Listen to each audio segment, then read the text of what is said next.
네, 반갑습니다. 8월 4일 금요일 큐티 스케치 시간입니다. 오늘 본문은 사도행전 18장 9절에서 17절까지의 말씀입니다. 오늘 본문은 이렇게 시작합니다.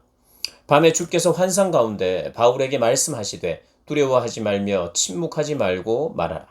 내가 너와 함께 있음에 어떤 사람도 너를 대적하여 해롭게 할 자가 없을 것이니 이는 이 성중에 내 백성이 많음이라 하시더라.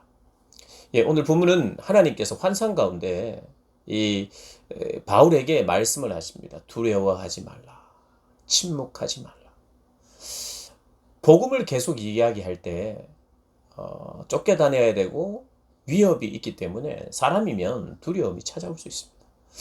아마도 하나님께서 이렇게 말씀을 하셨다는 것은 사도 바울 안에 두려움이 전혀 없다고 말할 수 없어요. 하나님은 그 두려울 때 여러 가지 방법으로 그를 위로했습니다. 특별히 동력자들을 만나게 함으로 위로했어요.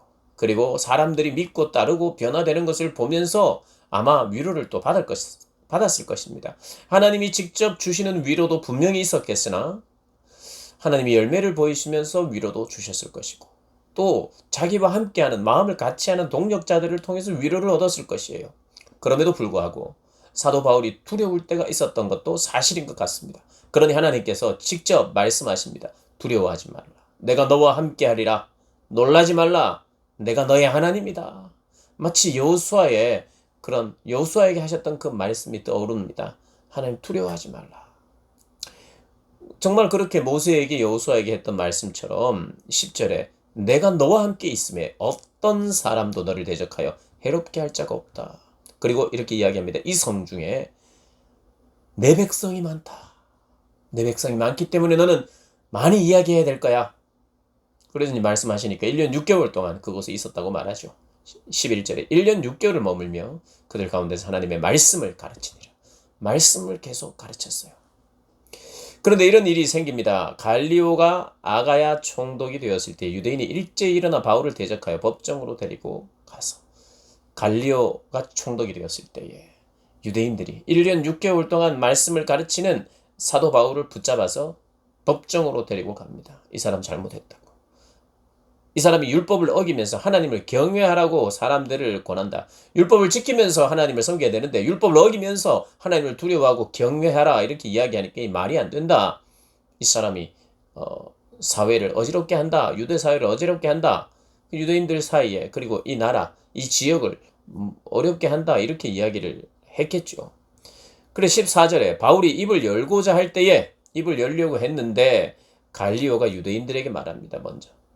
유대인들은 만일 이것이 무슨 부정한 일이나 불량한 행동이었다면 내가 너희 말을 듣겠다. 그러나 이 문제가 언어와 명칭과 너희 법에 관한 것이라면 종교적인 문제라면 이것이 부정이나 불량한 행동이 아니라 종교적인 언어나 명칭이나 너희의 율법에 관련된 것이라면 너희가 처리해라. 내가 이 일에는 재판장이 되지 않기를 원한다. 아마 갈리오도 기독교에 대한 이야기를 들었었던 것 같아요. 그리고 어느 곳에서나 유대인들 사이에 유대교와 기독교의 갈등이 있었다는 것을 어느 정도 알았던 것 같아요. 그래서 자기는 이 일에 관여하지 않기를 원합니다. 그렇게 나는 관여하지 않겠다.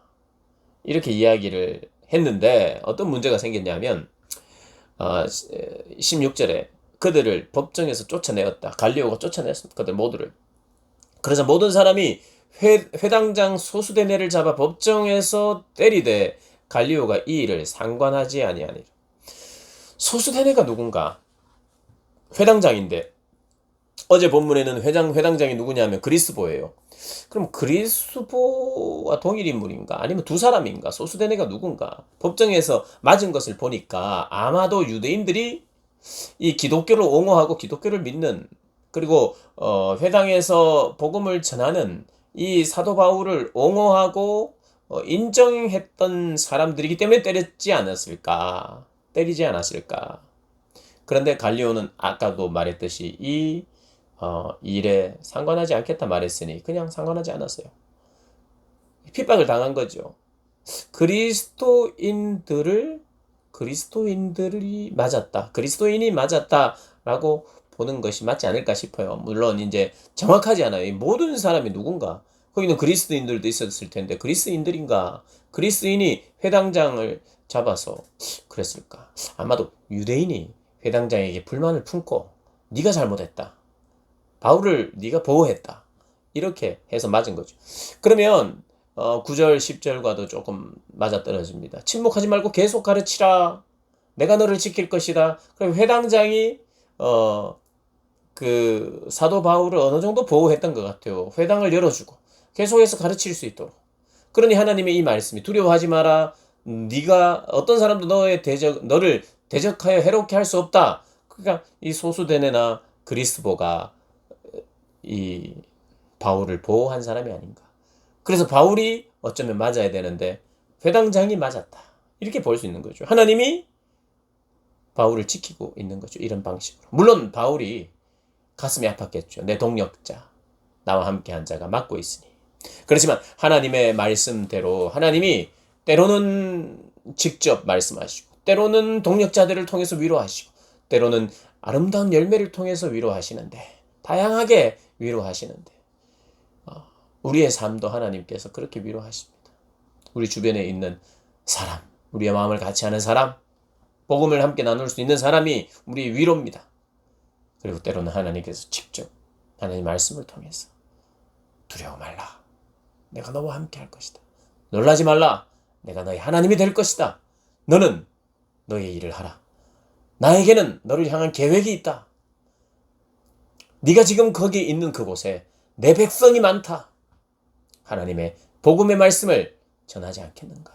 내가 너를 지키리라. 여러분, 우리의 삶이 이것입니다. 잊지 마십시오. 이 삶을 살아내야 합니다. 이 삶을 살아내는 저와 여러분 되시기를 주님의 이름으로 축복합니다.